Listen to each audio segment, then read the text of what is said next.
सुदामा भगवान कृष्ण के बचपन के सबसे अच्छे दोस्त थे। वे दोनों एक ही गांव में पले बड़े और बचपन से ही एक दूसरे के साथ खेलते खेलते बड़े हुए। सुदामा बहुत गरीब था और अपनी पत्नी के साथ एक छोटे से झोंपड़ी में रहता था। उसके पास खाने के लिए भी मुश्किल से ही कुछ होता था। दूसरी तरफ कृष्ण एक राजकुमार थे और उन्हें हर तरह का आराम और सुख सुविधा मिलती थी। लेकिन इसके बावजूद कृष्ण और सुदामा की दोस्ती कभी कम नहीं हुई। एक दिन सुदामा की पत्नी ने उसे कृष्ण से मिलने जाने के लिए कहा। वो उन्हें अपनी गरीबी के बारे में बताना चाहती थी और कृष्ण से कुछ मदद की उम्मीद कर रही थी। सुदामा अपनी पत्नी की बात मानकर कृष्ण से मिलने चला गया।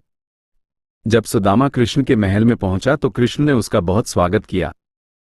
कृष्ण ने सुदामा को अपने परिवार के साथ भोजन कराया और उससे हालचाल पूछा।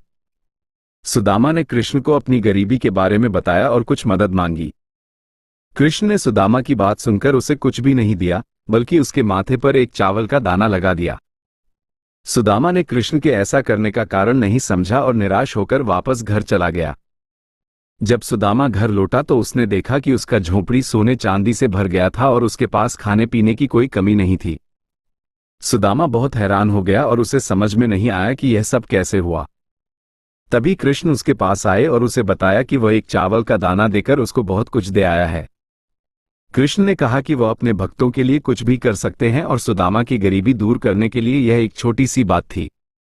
सुदामा बहुत खुश हुआ और उसने कृष्ण के प्रति अपना आभार प्रकट किया। इस कहानी से यह सीख मिलती है कि भगवान अपने भक्तों के प्रति बहुत दयालु होते हैं और उनकी जरूरत पूरी करते हैं। हमें भी अपने भगवान पर विश्वास रखना चाहिए और उनकी मदद की उम्मीद करनी चाहिए। सुदामा की कहानी का मूल संदेश है कि भक्ति और विश्वास के बल पर कोई भी व्यक्ति सफल हो सकता है और अपनी समस्याओं का समाधान पा सकता है।